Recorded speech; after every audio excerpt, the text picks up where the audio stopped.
ngerasa gagal, ngerasa nggak punya arah, malas bangun pagi, dan kalau bisa, kamu pengen tidur terus-terusnya.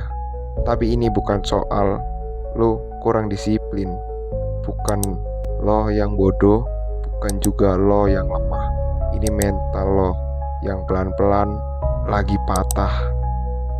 Selamat datang di segmen psikologi. Kesehatan mental itu gimana kamu berpikir, ngerasa, dan bertindak dalam hidup sehari-hari. Dan tahu nggak, seringkali masalah mental itu nggak kelihatan.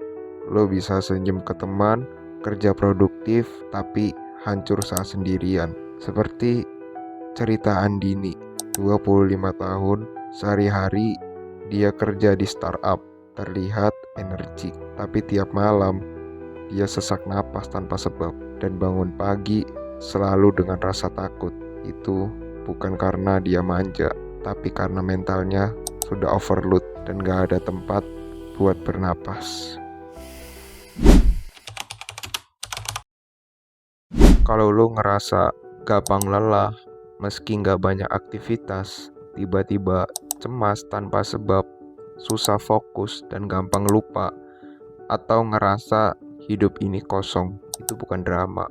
Itu tanda tubuh dan pikiran kamu lagi minta istirahat. Contohnya Reno, 31 tahun, kerja 2 proyek sekaligus. Penghasilan naik, tapi malam-malam dia gak bisa tidur dan ngerasa hampa. Itu bukan karena dia gak bersyukur, tapi karena burnout, kelelahan mental yang gak kelihatan. Capek fisik itu bisa sembuh dengan tidur, tapi capek mental, tidur 12 jam pun gak bisa segar. Kalau kamu bangun tidur dan rasanya berat banget, itu bukan badanmu, itu pikiran lu. Capek mental bikin lu berhenti peduli, berhenti mencoba, dan berhenti percaya bahwa lu layak bahagia. Kita hidup di era pembandingan, di mana semua orang pamer pencapaian, dan lu ngerasa tertinggal. Ditambah tekanan dari keluarga, kapan sukses? Lingkungan bilang, kalau nggak produktif, lu gagal. Akhirnya, lu kerja keras, bukan buat bahagia, tapi biar nggak dicap gagal. Dan itu ngebunuh diri lu pelan-pelan. Tapi itulah arti dan tanggung jawab untuk hidup kita sendiri dan orang lain.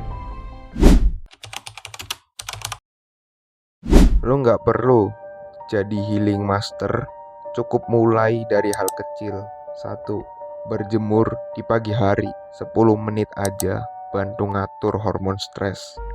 2. Tulis perasaan lo. Pikiran itu kayak benang kusut, dan tulisan bisa ngurai. 3. Unfollow yang bikin lu ngerasa kurang. 4. Ngobrol, cari satu orang yang bisa dengerin tanpa ngejudge. 5. Sadar kalau istirahat itu produktif. Seperti Arga, 29 tahun. Dia berhenti total dari dunia kerja selama 2 bulan. Dulu dia pikir itu bakal bikin dia bangkrut, tapi sekarang dia malah lebih sehat. Dan akhirnya tahu arti hidup itu bukan sekedar kerja keras, tapi punya kendali atas jiwamu. Lo gak rusak, lo cuma lelah. Dan lelah itu wajar, tapi jangan terus pura-pura kuat sampai akhirnya kamu benar-benar jatuh. Jaga mental lo, karena itu pondasi segalanya dalam hidup lo. Kalau lo ngerasa ini relate banget, like dan komentar. And kalau lo sayang sama temen lo, share video ini ke dia. Subscribe, karena di sini kita belajar. Hidup bukan cuma bertahan, tapi hidup juga tentang gimana kita menjaga diri kita sendiri untuk tetap lebih baik. And semangat!